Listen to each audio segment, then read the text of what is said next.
menyelamatkan kita. Saya angkat tema yang agak aneh sedikit ini, banyak atau sedikit. Kalau berkat, kalau uang, kalau cuan, untung, kita semua pasti setuju kita pilih mana? Banyak. Kita tidak mau pilih sedikit. Tapi ini lain, bukan soal uang atau berkat atau mujizat, tetapi ada sesuatu yang lebih serius. Matius 7 ayat 13, baca sama-sama dengan saya. 1, 2, 3. Masuklah melalui pintu yang sesak itu, karena lebarlah pintu dan luaslah jalan yang menuju kepada kebinasaan, dan banyak orang yang masuk melaluinya. Ayat 14, karena sesaklah pintu dan sempitlah jalan yang menuju kepada kehidupan, dan sedikit orang yang mendapatinya. Mau pilih banyak atau sedikit? Sekarang kita pilih sedikit. Memang itu maksud saya.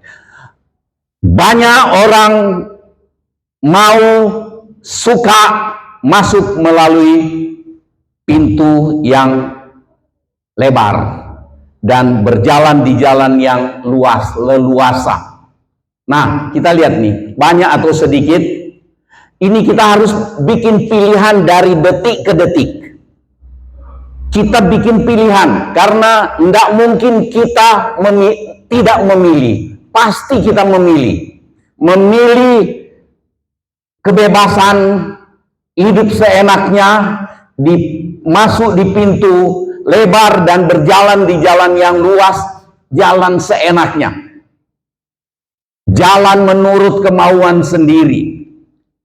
Memilih untuk ikuti jalan yang dipilih oleh banyak orang, jalan yang populer. Populer itu terkenal dan jadi kesukaan banyak orang. Jalan yang gampang.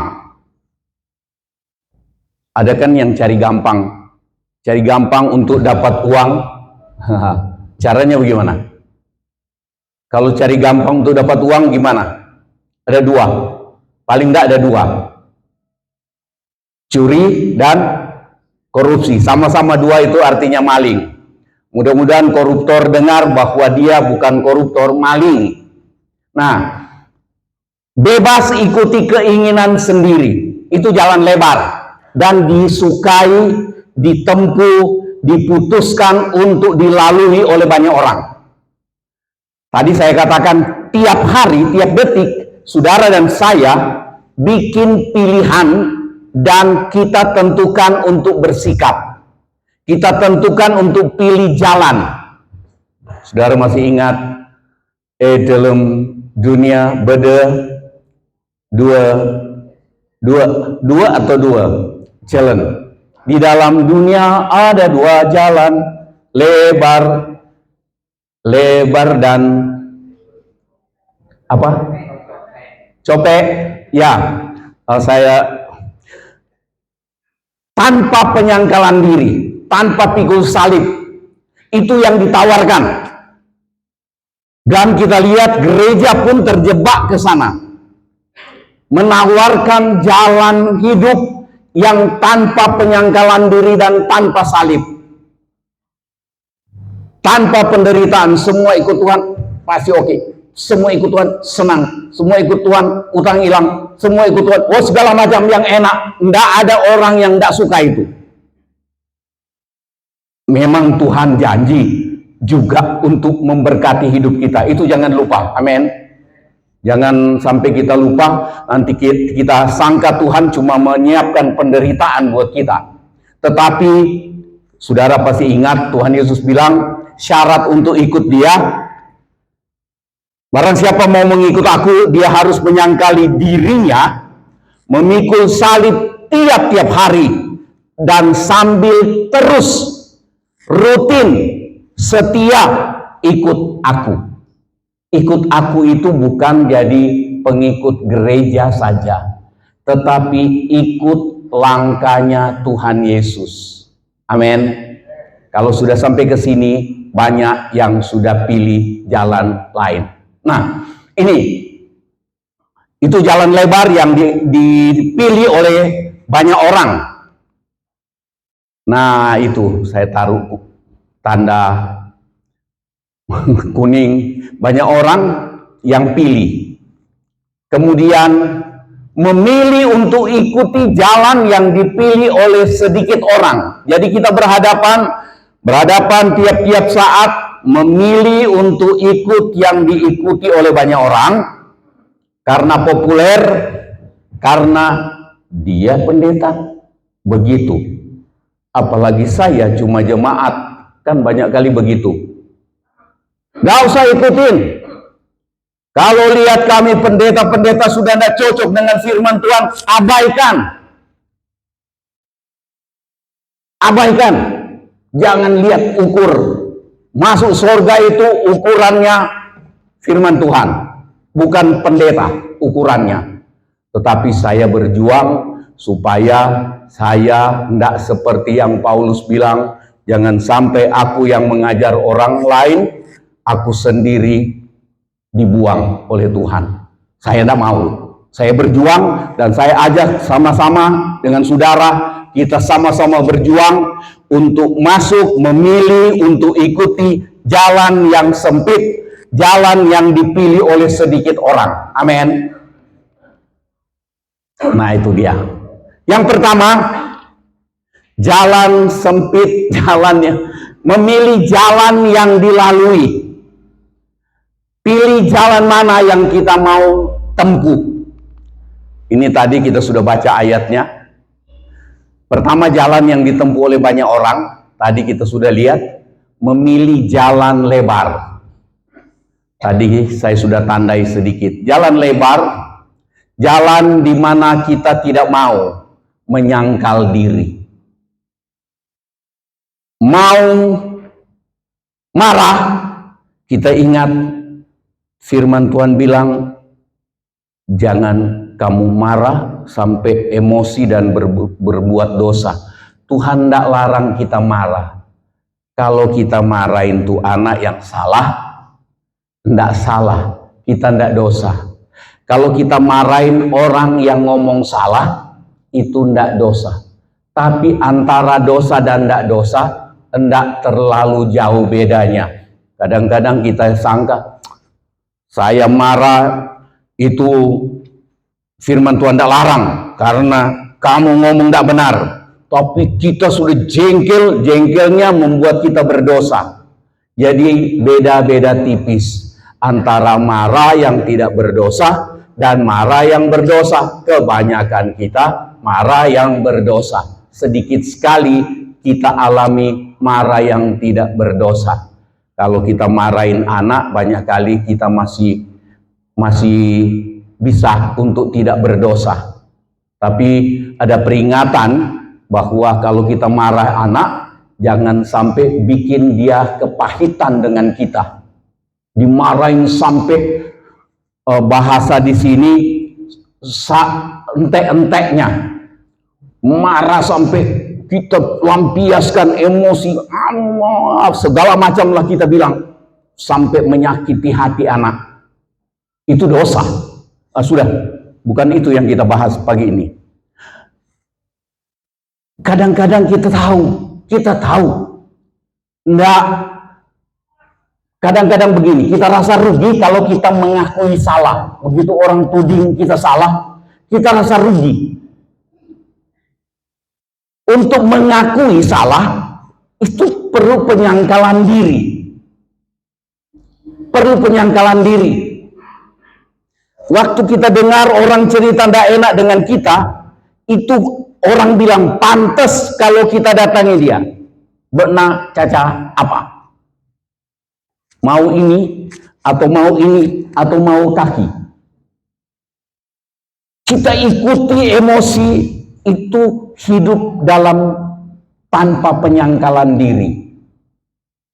Firman Tuhan bilang, Tuhan Yesus bilang, orang yang mengikut dia tanpa mau menyangkal diri, itu tidak layak. Itu yang saya katakan banyak kali, begitu orang banyak mati, begitu berhadapan di pengadilan akhir, Tuhan tolak, kaget dia. Tiap minggu saya ke gereja, saya terlibat melayani, saya pendeta. Tapi Tuhan ukur, ada penyangkalan diri atau tidak. Banyak hal di mana kita harus menyangkal diri, tapi saya tidak detail untuk hal ini. Tetapi penyangkalan diri adalah kita merelakan diri tunduk kepada perintah, kepada firman, daripada mengikuti yang orang bilang, gak apa-apa, wajar itu, masih manusia. Kalau kamu ngamuk, masih manusia. Kalau kamu bohong, masih manusia kok. Nah saudara, tidak mau menyangkal diri, tidak mau tunduk pada aturan firman Tuhan, melainkan mengikuti pendapat sendiri. Kita lebih suka ikuti pendapat kita sendiri. Itu jalan lebar. Dan jalan yang ditempuh oleh banyak orang.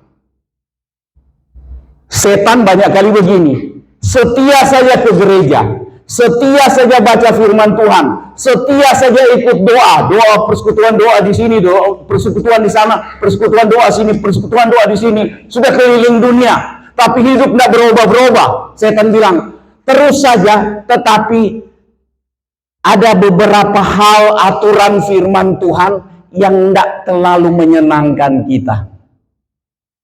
Aturan-aturan firman Tuhan yang banyak kali itu tidak menyenangkan buat kita. Tapi setan bilang, ibadah saja dengan setia. Ikut saja terlibat melayani. Ikut saja doa di mana-mana. Tanpa penyangkalan diri. Itu jalan lebar. Dan Tuhan Yesus bilang, di jalan lebar itu banyak orang yang tempuh. Itu sebabnya berkali-kali saya katakan, yang terus kita ingat bahwa Tuhan bilang yang selamat cuma sedikit. Kiranya kita yang sedikit ini semua masuk bilangan orang yang sedang ada di jalan yang sempit itu, memasuki pintu yang sesak dan berjalan di jalan sempit yang menuju keselamatan. Mungkin saya mau tambah ini yang kurang enak buat kita semua. Salah satu penyangkalan diri adalah kerelaan kita untuk tidak makan sembarangan. Makan, sakit. Dalam nama Yesus sembuh. Tuhan bilang, enggak, jangan pakai namaku. Kamu makan tanpa penyangkalan diri. Saudara, ini dosa loh. Makan rakus itu dosa. Kadang-kadang saya juga rasa saya dosa. Karena orang kalau ngasih saya makan, dia kasih saya makan banyak sekali yang dipesan. Nggak habis-habis. Nggak mau dihabisin, nggak enak. Sungkan. Padahal saya sudah kekenyangan. Salah-salah kan saya bilang, tolong bungkus saya bawa pulang. Sudah tidak usah belok ke sana. Tapi saya dah taruh di sini. Jalan yang dipilih oleh banyak orang, jalan lebar, jalan seenaknya, itu ada beberapa contoh di zaman Nuh, zaman Elia, zaman Mika bin Yimla. Saya tulis begini, dipilih oleh banyak orang. Kisahnya begini, di masa Nuh, Tuhan perintah Nuh, aku lihat cuma engkau dan keluargamu yang hidup benar. Sekarang bikin bahtera. Aku memusnahkan manusia di seluruh dunia ini. Sudah hidup tidak beres semua. Mereka bikin kejahatan yang luar biasa. Tidak tobat-tobat. Di suratan Petrus dikatakan Tuhan panjang sabar menunggu bertobatnya banyak orang ini. Sambil Nuh mempersiapkan bahtera dari hari ke hari, minggu ke minggu, bulan ke bulan, sampai mungkin Nuh persiapkan lebih dari 1 tahun atau beberapa tahun. Itu bahtera. Tinggal tunggu perintah Tuhan. Ketika bahtera selesai, Tuhan perintahkan Nuh masuk dalam bahtera. Tuhan datangkan hujan, banjir menutupi, dan tidak ada orang yang selamat selain dari 8 orang itu, Nuh dan istri dan anak serta menantunya. Cuma 8 orang. Suratan Petrus katakan, panjang sabarnya Tuhan, tunggu banyak orang, tapi banyak orang ini memilih untuk mengejek bahtera keselamatan yang Nuh bangun. Dan hari-hari ini kita sedang lihat ada banyak orang yang mengejek keselamatan di dalam Tuhan Yesus. Banyak orang yang heran. Saya dengar kesaksian Pak Bambang Nursena. Ada orang di satu daerah Kristen, begitu dia periksa-periksa, oh rupanya saya ada turunan orang Yahudi, ada turunan orang Israel. Dia tinggalkan Tuhan Yesus, dia bilang, saya bangga bisa jadi keturunan Yahudi. Akhirnya dia pakai ibadah cara Yahudi. Dia tinggalkan Tuhan Yesus. Dia tidak percaya lagi Yesus mati buat dosa manusia. Dia bangga jadi jadi ada keturunan, ada darah Yahudi. Saya dengar Pak Bambang Nursena bilang, itu dia tinggalkan keselamatan demi kebanggaan karena masih ada turunan Yahudi. Dia tinggalkan Tuhan Yesus. Ini lucu, tapi ada banyak yang terjadi. Nah, kenapa saya belok ke sana? Di masa Elia, saudara, kita ingat Elia menyampaikan pesan-pesan Tuhan kepada Raja Ahab. Raja Ahab, dia lebih percaya itu nabi-nabi bayaran. Memang nabi kalau sudah, tokoh agama kalau sudah dibayar oleh negara, tokoh agama yang sudah dapat penghasilan dari negara, dari daerah, penghasilan, itu seringkali sudah kacau balau. Tokoh agama siapa saja, agama apa saja. Di masa gelapnya gereja di masa lalu, ketika para pendeta, tokoh agama Kristen itu sudah dibayar digaji oleh negara, dikasih fasilitas, mulai bengkok cara hidupnya. Sama di masa Elia, ketika orang nabi-nabi ini, ada 400 nabi, kemudian ada 450 nabi-nabi hutan. Mereka bernubuat yang enak-enak buat Ahab.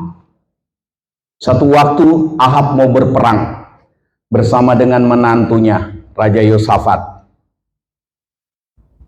Dia bilang, mari kita maju. Woi, nabi-nabi yang ada pimpinannya Sedekia dan 850 nabi itu mulai bernubuat. Demikianlah firman Tuhan. Ini nabi bohong pakai nama Tuhan. Itu sebabnya jangan terlalu percaya hari-hari ini. Kalau ada orang bilang, Tuhan baru bicara sama saya, nanti terjadi begini, begini, dan begini. Jangan terlalu percaya. Bukan saya tidak percaya ada nubuatan hari-hari ini. Tapi hati-hati, karena firman Tuhan suruh kita hati-hati dengan nubuatan. Nah, tahu-tahu semua bilang, demikianlah firman Tuhan. Engkau akan menanduk. Wah, dia bikin tanduk besi. Engkau akan tanduk itu tentara Aram, Raja Aram. Engkau akan kalahkan, dan seterusnya, dan seterusnya. Wih, berbunga-bunga itu Ahab. Nah, ini baru nyaman.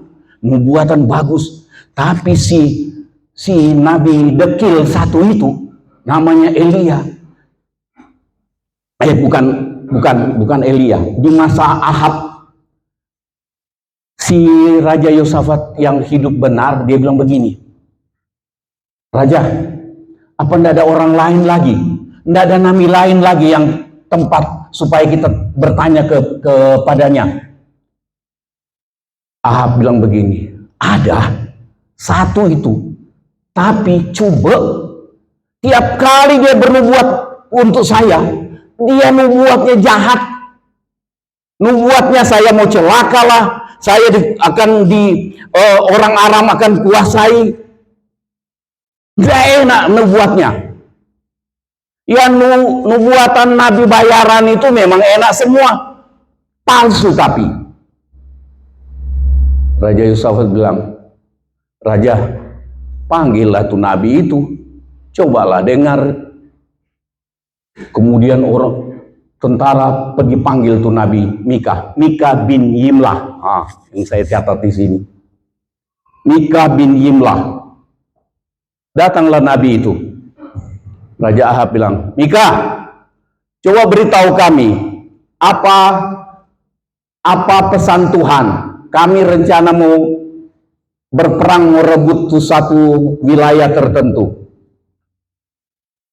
Mika bilang, maju saja seperti yang nabi-nabimu bilang. Maju saja, engkau akan kalahkan dia dan seterusnya kan. Dia bilang, nah itu, coba lihat Yosafat. Dia datang ngenyek lagi. Terus tiba-tiba Nabi Mika bilang begini. Tapi sebelumnya, waktu tentara-tentara datang jemput Mika, mereka bilang, Pak Nabi, semua Nabi bernubuat yang baik-baik buat raja. Jadi sampean ikutlah sama-sama dengan mereka. Mereka bilang raja akan menang di perang dan kemudian gini-gini, wah semua yang enak-enak. Mika bilang begini, saya hanya akan sampaikan apa yang Tuhan sampaikan kepada saya. Tidak kompromi, walaupun sendiri. Ada nyanyian katakan, tetap ku ikut, apa? Walau sendiri, tetap ku ikut, walau sendiri. Saudara tahu nyanyian itu, riwayat terjadinya nyanyian itu, mengikuti Yesus keputusanku, dan seterusnya. Bait berikutnya dia bilang, tetap ku ikut walau sendiri. Kita mau bertekad, kita mau ikut Tuhan dalam kebenaran, walaupun tidak sama seperti yang banyak orang suka ikuti. Bertahan dalam kebenaran, kadang-kadang kita lihat tinggal kita sendiri. Nabi Mika, dia bilang, saya sampaikan apa yang Tuhan sampaikan ke saya. 850 ditambah Sedekia, Nabi yang kepalanya Nabi, yang dibayar, diberi makan oleh Ahab. Semua bernubuat yang baik, datanglah si Mika. Dia bilang, saya lihat orang Israel tercerai-berai seperti kawanan domba yang tidak bergembala. Engkau akan maju perang dan engkau akan mati. Langsung dia bilang, nah Yosafat, coba dengar. Nggak enak kan?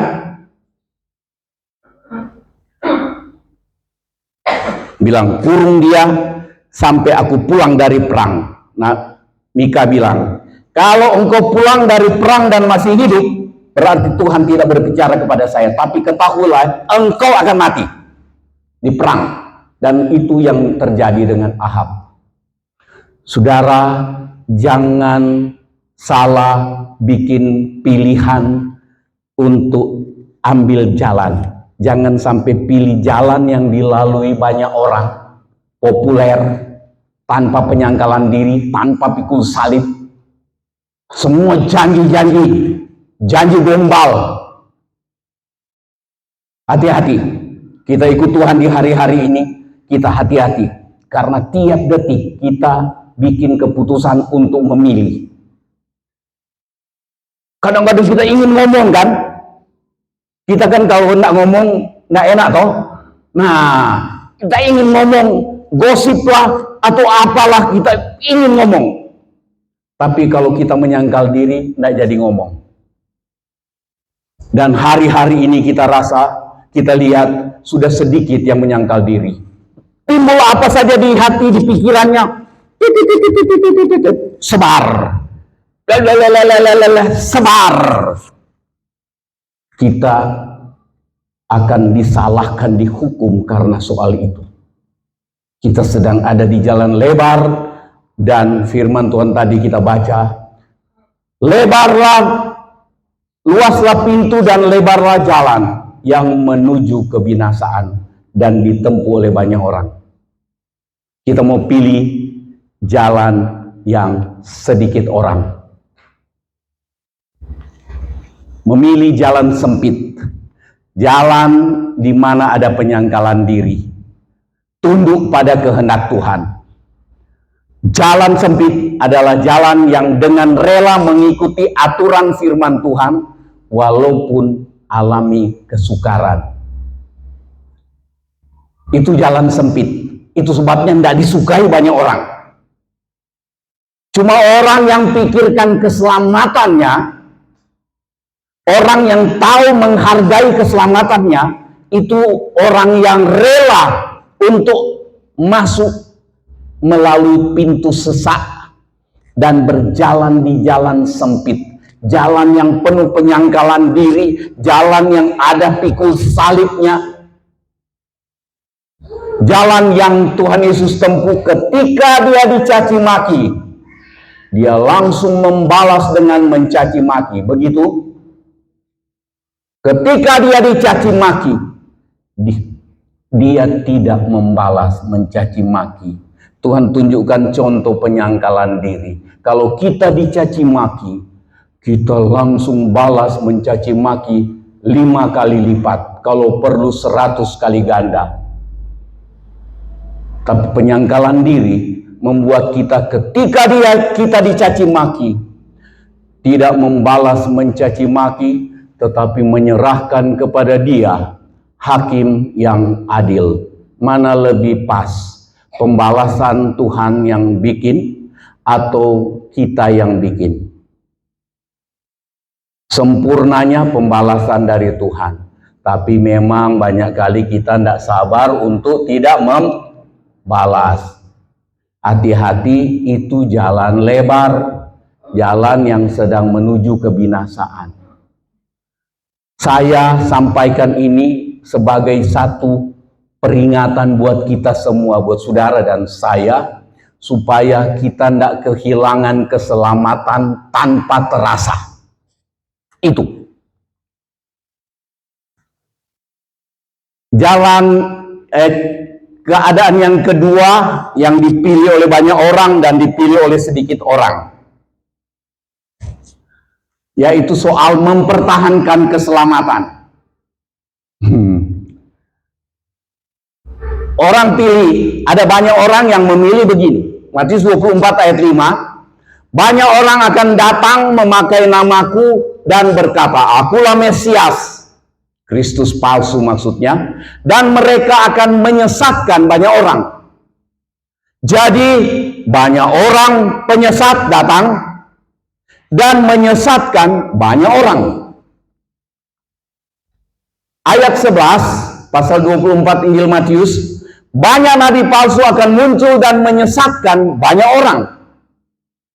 Jadi kita lihat banyak pengajar sesat, banyak penubuat sesat datang dan akan berhasil menyesatkan banyak orang. Nah, banyak orang ini kenapa gampang disesatkan? Kenapa gampang mengalir dengan nubuatan palsu? Karena hendak berdiri teguh dengan kebenaran firman Tuhan. Cuma melihat itu diikuti oleh banyak orang. Oh, masa yang sedikit itu lebih benar daripada yang banyak itu? Saudara, firman Tuhan tidak berubah. Dari dulu contoh-contohnya masih terus terjadi sampai hari ini. Kita harus hati-hati. Persoalannya bukan soal hidup enak di dunia ini, tetapi hidup setelah kita tinggalkan dunia ini kemana? Itu yang menentukan itu adalah keputusan kita untuk memilih yang diikuti banyak orang atau yang rela diikuti, memilih yang diikuti oleh hanya sedikit orang. Penyesat banyak, menyesatkan banyak orang. Nabi palsu banyak, karena ditulis begitu. Tuhan Yesus yang bilang banyak nabi palsu akan muncul, menyesatkan banyak orang. Kita harus hati-hati. Hari ini yang kita bahas, kita pikirkan soal keselamatan, bukan keenakan hidup di dunia ini. Memang kita ingin enak, tidak ada yang ingin menderita, tetapi kalau karena penderitaan itu, karena kebenaran kita menderita, Tuhan Yesus bilang berbahagialah kamu, iya kan? Nah, menyesatkan dan disesatkan. Saya merenung begini, banyak penyesat, banyak nabi palsu datang menyesatkan banyak orang. Kemudian orang-orang yang disesatkan ini yang banyak, kemudian dia juga bekerja, sadar tidak sadar, dia mulai cari orang lain untuk dia sesatkan. Itu yang terjadi. Terus pelipat gandaan. Terjadilah tuaian besar-besaran. Tuaian besar-besaran bukan orang yang diselamatkan, tetapi orang yang disesatkan. Setelah dia disesatkan makin mantap, maka dia jadi penyesat yang mantap. Menghasilkan orang-orang yang baru disesatkan, dibina untuk jadi penyesat. Terus begitu. Saudara, tidak mudah berdiri di jalan yang hanya dipilih oleh sedikit orang. 24 ayat 10, banyak orang akan murtad dan mereka akan saling menyerahkan dan saling membenci. Ada di gereja, saling menyerahkan itu artinya saling mengkhianati. Ada di gereja saling membenci. Di sini tidak ada, tapi di mana-mana banyak. Di sini dilewati seperti ulat bulu melewati Panarukan. Dari Probolinggo lewat dia. Saya bilang, oh Tuhan, dia mau bikin habis nih daun mangga. Kalau daun pohon yang di sebelah dihabisin, saya harap begitu.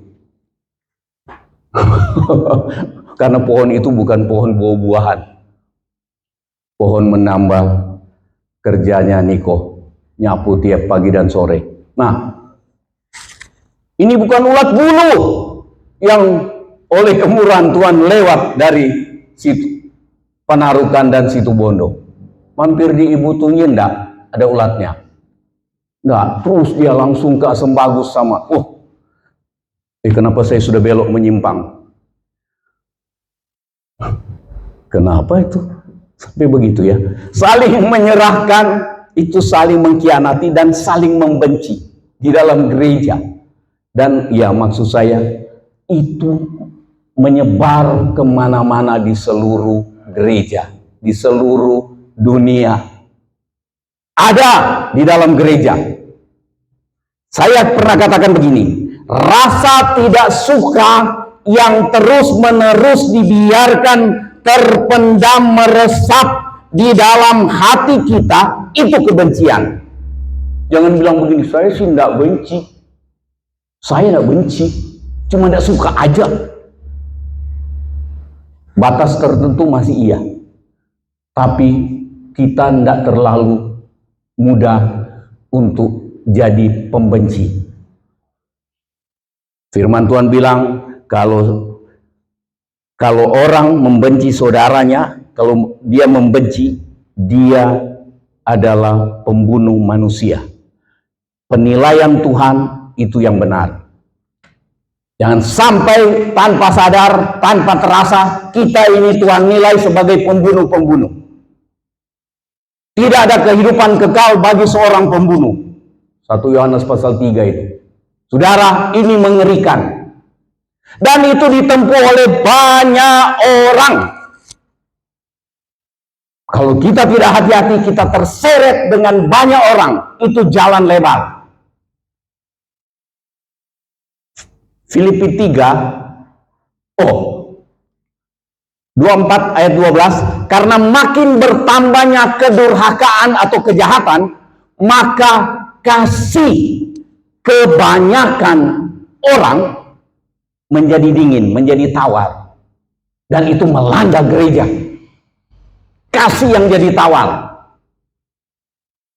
Kasih yang jadi tawar, terlalu gampang memaki orang, terlalu gampang menghina orang, terlalu gampang menggosipkan orang, entah benar, entah tidak, karena kasih yang tawar, kasih yang dingin. Kasih yang dingin juga melanda banyak rumah tangga. Ini mengerikan. Dan kadang-kadang orang Kristen hidup biasa aja, itu memang sudah zamannya. Sudah zamannya. Ini zaman Tuhan Yesus sampaikan 2000 tahun lebih lalu. Tidak berubah. Kasih kebanyakan orang banyak jadi dingin. Filipi 3 ayat 18, karena seperti yang telah kerap kali kukatakan kepadamu, kata Paulus, dan yang kunyatakan pula sekarang sambil menangis, apa? Banyak orang yang hidup sebagai seteru salib Kristus. Paulus sampaikan kepada jemaat di Filipi yang orang-orang ikut Tuhan, tetapi mereka mengabaikan salib Kristus, tidak bangga, tidak menghargai, tidak mengingat mengenai salib Kristus di mana mereka ditebus. Akhirnya tanpa sadar mereka hinakan, jadi seteru salib Kristus. Orang yang tidak rela untuk sangkal diri dan pikul salib, itu dia menjadi seteru salib Kristus. Itu jalan lebar. Paulus sampaikan berkali-kali, dia bilang sambil menangis. Saya sampai, ya beberapa kali sudah, saya pikir saya mau khotbah yang manis-manis supaya ndak ngotot kayak marahin jemaat seperti ini. Tapi saya ngeri pikirkan soal kita sangka kita masih selamat. Itu persoalannya. Dan saya berharap saya dan saudara yang sedang duduk pagi hari ini, kita berubah. Kita berpindah dari menyangka kita selamat, kita berpindah menjadi bertekad untuk bertahan ada dalam keselamatan. Saya ulang, kita mau berpindah dari menyangka kita selamat, kita berpindah kepada tekad untuk bertahan dalam keselamatan. Mudah-mudahan saudara tangkap itu. Nah, sedikit orang yang bertahan, kita lihat yang sedikit ini. Tetapi orang yang bertahan sampai kesudahannya akan selamat. Berarti yang bertahan itu cuma sedikit. Yang bertahan itu mereka yang bertahan masuk ke pintu sesak dan bertahan berjalan di jalan yang sempit. Serius sekali cucu satu ini lihat saya khotbah. Lukas 13 ayat 23, dan ada seorang yang berkata kepada Tuhan Yesus, baca 3, Tuhan, sedikit sajakah orang yang diselamatkan? Ada orang yang bertanya kepada Tuhan Yesus, Tuhan, sedikit sajakah orang yang diselamatkan? Setelah dia dengar apa yang Tuhan Yesus sampaikan, kayaknya dia mulai pikir-pikir, kalau sedikit, jangan-jangan saya tidak masuk. Kemudian jawab Yesus kepada orang di situ, bagaimana? Berjuanglah untuk masuk melalui pintu yang sesak itu. Sebab aku berkata kepadamu, banyak orang akan berusaha untuk masuk, tetapi tidak dapat. Kenapa tidak dapat masuk? Karena dia terlalu gemuk dengan keinginan sendiri. Tak masuklah, pintunya sesak, copek. Sesak, terlalu, bukan, maksudnya kalau bukan badan besar ini ya, nanti Bapak Alek marah saya. Maksudnya bukan soal badan besar, tetapi seringkali badan kita jadi begitu menggelembung dengan keinginan-keinginan yang salah, sikap yang salah. Jadi menggelembung badan kita, nggak bisa masuk.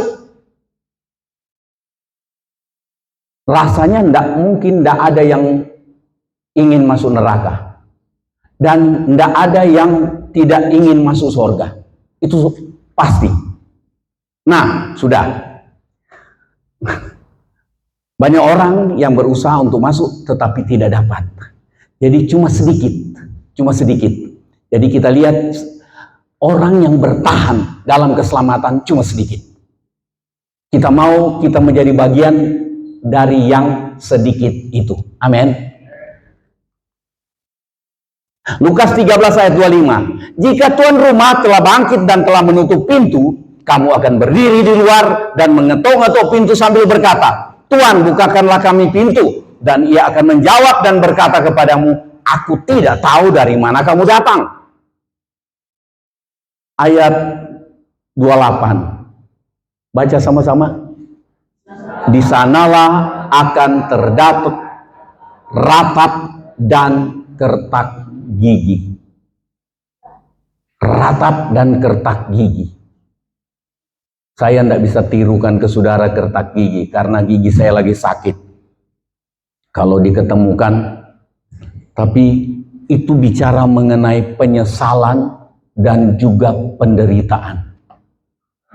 Begitu katanya orang di neraka itu, orang dipenuhi dengan penyesalan yang dalam, yang selama-lamanya, dan juga penderitaan. Sambil dia menderita, dia nyesal. Kenapa dulu saya dengar khotbah, saya baca firman, saya sudah tahu. Kenapa saya langgar?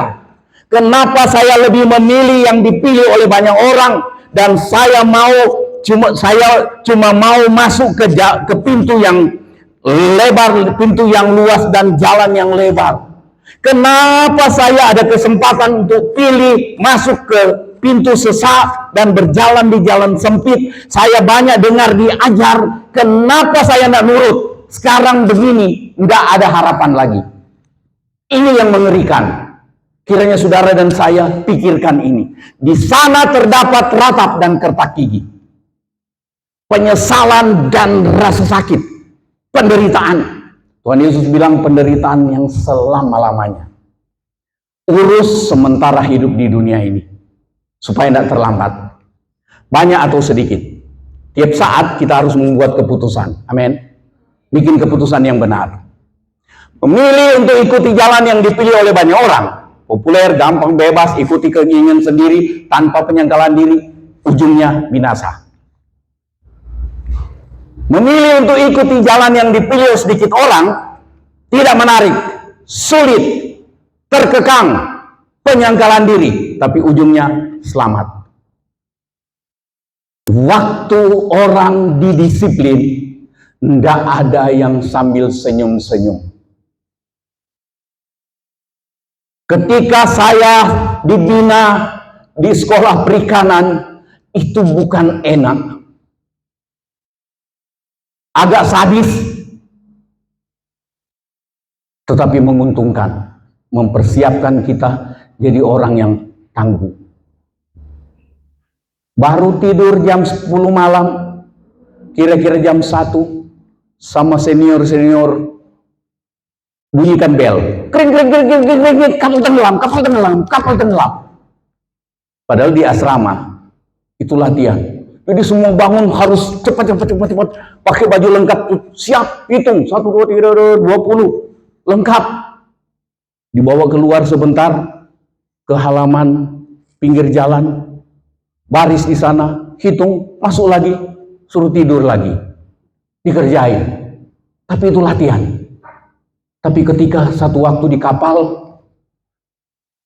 ada bocor, dan pompa tidak cukup kuat untuk tarik air. Bahaya tenggelam. Kita ada di selatan Jawa Timur ini. Jauh sekali ke selatan, tidak kelihatan pulau dan gunung. Jadi 3 hari atau hampir 3 hari, siang malam, bantu, ambil ember, buang itu air. Ambil air di bawah dekat kamar mesin, buang.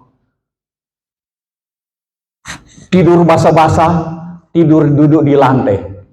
Sambil duduk di lantai tidur kira-kira 5-10 menit, tutup, bangun lagi gantian. Tidak boleh bareng tidur, gantian, satu, kamu giliran, tutup mata. Dibangunkan lagi, baru mau mimpi sudah sampai di darat, dibangunkan lagi, angkat, bahaya tenggelam. Nah, itu gunanya pendisiplinan, tidak enak. Nah, kebanyakan kita tidak suka didisiplin. Didisiplin dengan kebenaran firman, didisiplin melayani, didisiplin dalam banyak hal, tidak enak. Tetapi itu menguntungkan kita. Jalan sempit, jalan yang menuju selamat.